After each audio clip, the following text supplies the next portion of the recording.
3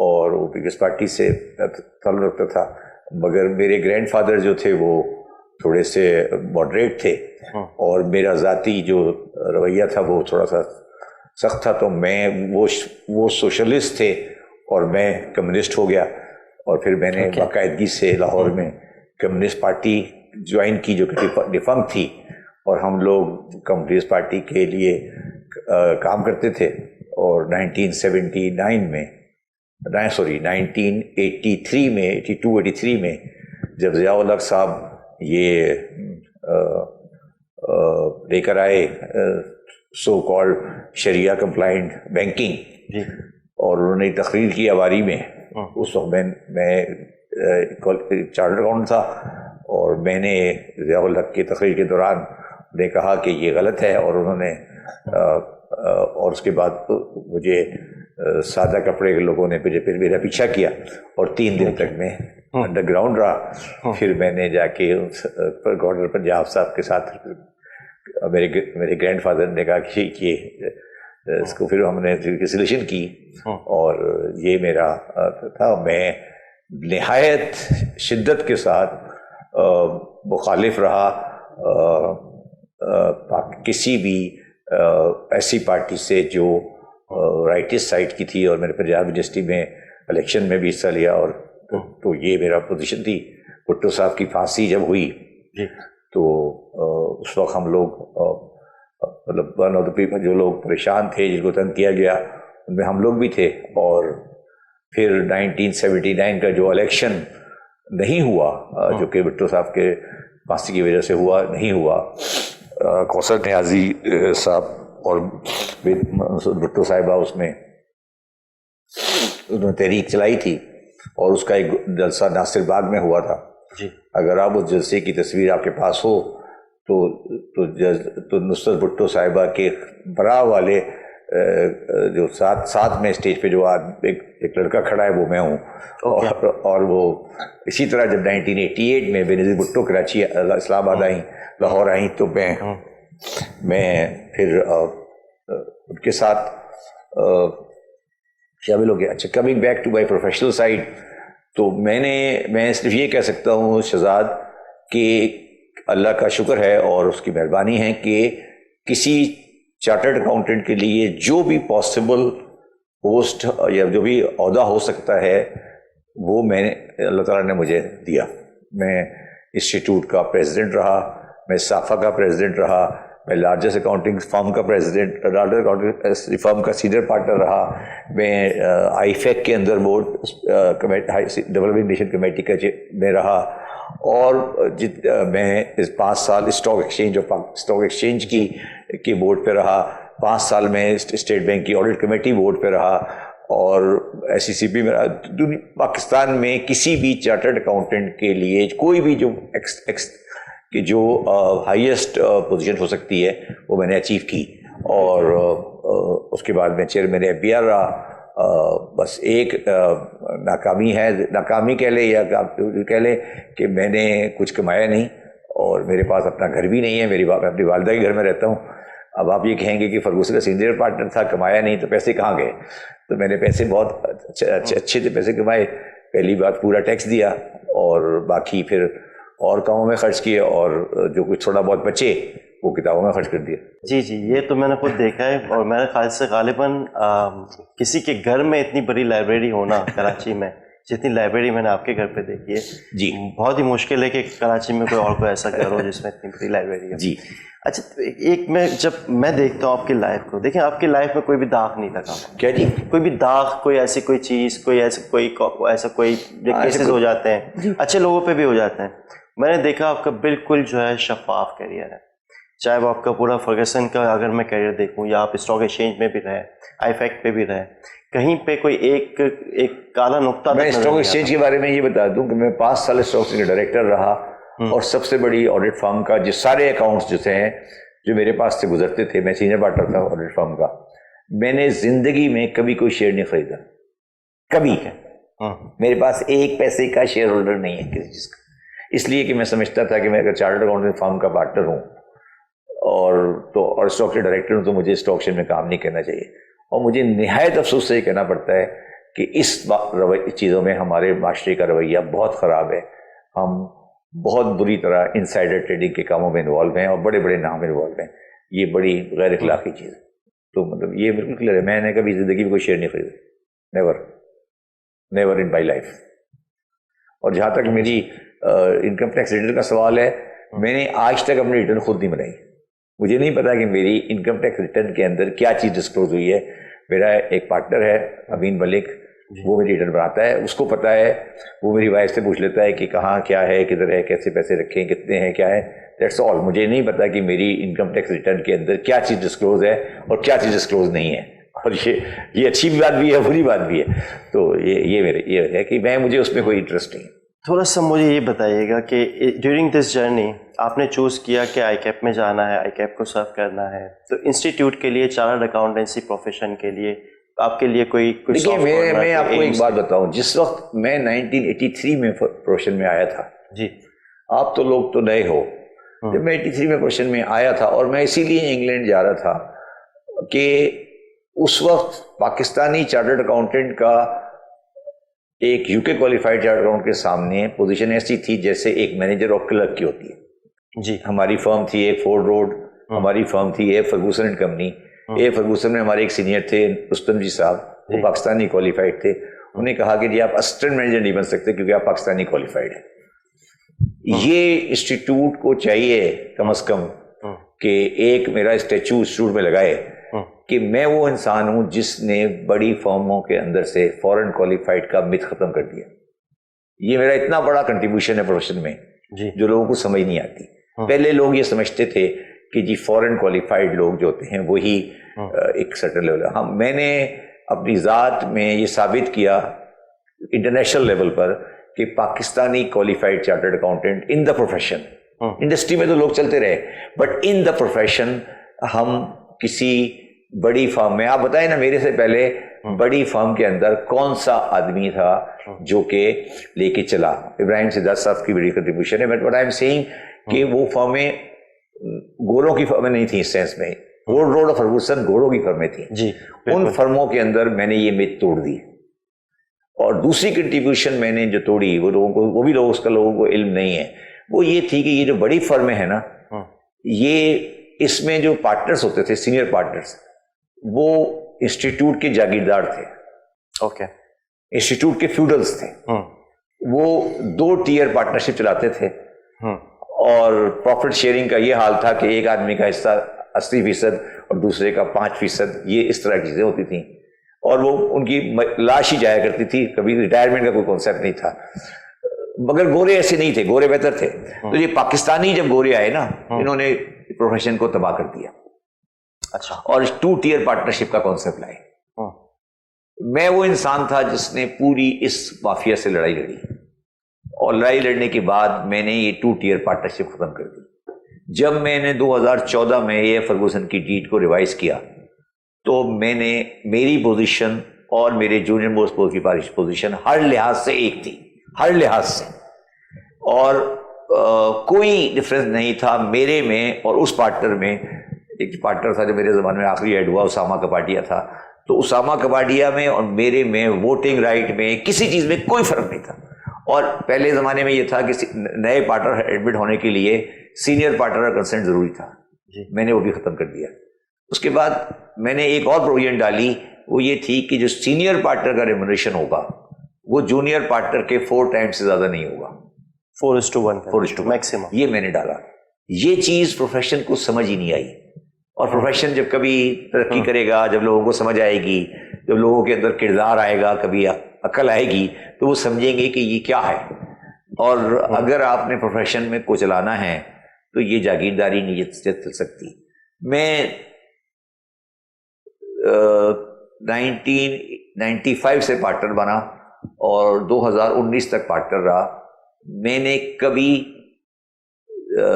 جو ہے 2018-19 سے پہلے کبھی 1300 سی سی سے بڑی گاڑی استعمال نہیں کی. میں ہمیشہ سوک استعمال کرتا تھا, اور میرے پاس انٹائٹلمنٹ تھی ایک سیکنڈ کار اور مرسیڈیز کی. میں نے کبھی استعمال نہیں کی. اور میرے جو پرانے پارٹنرز تھے وہ لوگ استعمال کرتے تھے. سینئر پارٹنرز میں نے کبھی استعمال نہیں کی. 2018 میں جب میں نے سب کو پارٹنر کو آڈی گاڑی دے دی, پھر میں نے آڈی گاڑی لی. اور میں نے یہ اپنے انسٹرکشن دی تھی فرگوسن میں کہ میرے کمرے کا دروازہ ہمیشہ کھلا رہے گا اور شیشے کا دروازہ ہوگا. کوئی کلوز ڈور پالیسی کو میں ایگری نہیں کرتا تھا. دوسرا میں نے یہ کہا کہ میں وہ واحد آدمی تھا جس نے ایک خاتون پارٹنر کو ایڈمٹ کیا پروفیشن میں. اور آخری بات وہ یہ ہے کہ میں بڑا شدید مخالف تھا, جس کی مجھے بڑا قیمت ادا کرنی پڑی, کہ پروفیشن کے ساتھ آپ کسی طور پر کسی رویے کو, کسی مذہبی سوچ کو انکلوڈ کریں. اور میں نے لوگوں کو کہا کہ مجھے یہ خاص مذہبی سوچ کے لوگ نہیں چاہیے, آپ پروفیشن میں ہیں تو آپ اپنا. اور میں اسی لیے میں نے فرگوسن میں آ کے ڈریس کوڈ کو اڈاپٹ کرایا. ڈریس کوڈ کا مطلب یہ تھا کہ ایک خواتین کے لیے قابل احترام ڈریس کوڈ, مردوں کے لیے میں نے قابل احترام ڈریس کوڈ بنایا. میں نے یہ جو تمام ڈریس کوڈ کو لاگو کیا. میں نے کہا جی ہم کوئی مدرسہ نہیں ہے, ہم ایک پروفیشنل باڈی ہے. اور وہ ڈریس کوڈ میں نے امپلیمنٹ کیا. اور اس کی مجھے قیمت یہ ادا کرنی پڑی کہ میرے کمرے کے آگے 2 گارڈ بیٹھا کرتے تھے گن لے کے. تو وہ ٹھیک ہے, ہو گیا, تو ڈزنٹ میٹر. تو مگر یہ کہ میں اس پہ آج بھی بلیو کرتا ہوں کہ وہ بالکل صحیح تھا. اور تو وہ چلتا ہے, سلسلہ چل رہا ہے. ہم نے چیزوں کو بالکل صحیح رستے پہ رکھا ہے.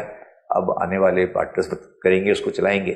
مگر میں اکثر لوگوں کو یہ کہتا ہوں کہ جو پارٹنرشپ ڈیڈ میں نے 2014 میں بنائی تھی فرگوسن میں, وہ پارٹنرشپ ڈیڈ 2011 میں ایگزیکٹلی ڈیٹ بھی جاتی, تو وہ ڈیڈ انسٹیٹیوٹ کو as a model partnership deed چھاپنی چاہیے کہ یار یہ ہوتا ہے ماڈل پارٹنرشپ فرم کا ماڈل پارٹنرشپ ڈیڈ. اس طرح بڑی فرمیں چلتی ہیں, تو وہ آپ کو ماڈل بنا دینا چاہیے. وہ ہم نے اچھا, میں اس میں ایک بڑی انٹرسٹنگ بات بتاؤں. وہ میں نے میری دماغ کی اختراع نہیں تھی. وہ ڈیٹ تھی جو فرگوسن کی 1950 کی ڈیٹ تھی, 52 کی ڈیٹ, 1950 کی ڈیٹ تھی. تو مسئلہ یہ ہے کہ میرے حساب سے جو براؤن صاحب ہے نا, وہ گورے صاحب سے بھی زیادہ بے ایمان ہے. اس میں ایک تو عقل نہیں ہے, اس کی سوچ نہیں ہے. گورا صاحب تو بڑی دنیا میں رہتا ہے نا, رہ کے آیا ہے, تو اس کو پتا ہے کہ سوسائٹی کو کیسے چلانا ہے. ٹھیک ہے. تو یہ جو براؤن صاحب ہے نا, اس نے اس معاشرے کو تباہ کر دیا ہے. کہ جو نہ اس کے پاس کوئی پیچھے قدرے ہیں, نہ اس نے کبھی بڑی مینجمنٹ کی ہے, اس کو سمجھ آتی نہیں ہے, جاگیردارانہ ذہن ہے ان کا. تو یہ بات یاد رکھنا میری بات شہزاد, یہ بڑی عجیب سی بات میں کر رہا ہوں. جو گورے آپ کو یہاں ملتے آئے نا, انڈیا پاکستان میں آئے, یہ لوگ گورے وہ تھے جو انگلینڈ کی مڈل کلاس تھے. یہ انگلینڈ کی ایرسٹوکریٹس نہیں تھے. ٹھیک ہے. تو ان کی سوچ میں ایرسٹوکریسی نہیں تھی, اپنے کام میں وہ ایرسٹوکریٹ نہیں تھے. ٹھیک ہے, انہوں نے ایرسٹوکریٹ پالے نا, تو وہ آ کے اس نے تباہی پھیری ہے. ذاتی طور پہ جو گورا یہاں بیٹھا تھا وہ اپنے کام میں ایک سنسیئر آدمی تھا. اس کی نیشن غلط تھی مگر کام میں وہ صحیح تھا اپنے. یہ جو ہم نے گورے صاحب چھاپ لیے نا, انہوں نے تباہی پھیر دی اس معاشرے کی. اچھا, تھوڑا سا مجھے یہ بتائیے, میں اگر ایک پارٹنر ہوں, ایک فرم کا سینئر پارٹنر ہوں, اور میرا ریشو ہے 38:1, ایک مثال ہے 38:1 میرا ریشو 30, کیونکہ میں نے جب فرگسن چھوڑی تھی 2004-05 میں, تو ریشو میرا خیال ہے 38 میکسیمم ہوتا تھا سینئر پارٹنر کا, اور پھر باقی سب کے کم ہوتے تھے. منیمم واز 1, تو 38 سے لے کے 1 تک کے ریشوز تھے. اچھا نہیں ہے, اس وقت یہ تھا کہ صرف 6 پارٹنر تھے, باقی سب ہم کلرک تھے. اچھا, جو ڈسٹریبیوشن تھی وہ 6 پارٹنر میں ہوتی تھی, باقی سب کلرک ہوتے تھے, نام کے پارٹنر تھے. اچھا, ہم سب کلرکس تھے. سیلری لیتے تھے؟ نہیں, کہنے کو تو پارٹنرشپ ہوتی تھی. اوکے, کہنے کو تو ہوتی تھی کہ یار 1% 2%, but limited to this amount, something like that. Okay. نا میرا سوال اسی حوالے سے ہے کہ میں اگر سینئر پارٹنر ہوں اور میں وہ ساری چیزیں دیکھ کر آیا ہوں, تو ایسا نہیں ہے کہ میں ایک ایم کر رہا ہوں. بہت سارے لوگ ہوں گے جو ایم کر رہے ہوں گے کہ ہمیں بھی اتنا بڑا ریشو ملے. تو جب آپ اس پوزیشن میں آئے اور آپ نے ختم کر دیا, تو آئی وانٹ ٹو نو کہ وہ کیا اندر سے کیا چیز تھی, اور آپ کی کیا انسپریشن تھی, وائی آپ نے کیوں چینج کیا؟ دیکھیے, میرے 2-3 انسپریشن یہ تھی کہ پہلی بات تو کہ وہ ویسے ہی انفیئر تھا. ویسے ہی انفیئر ہے نا,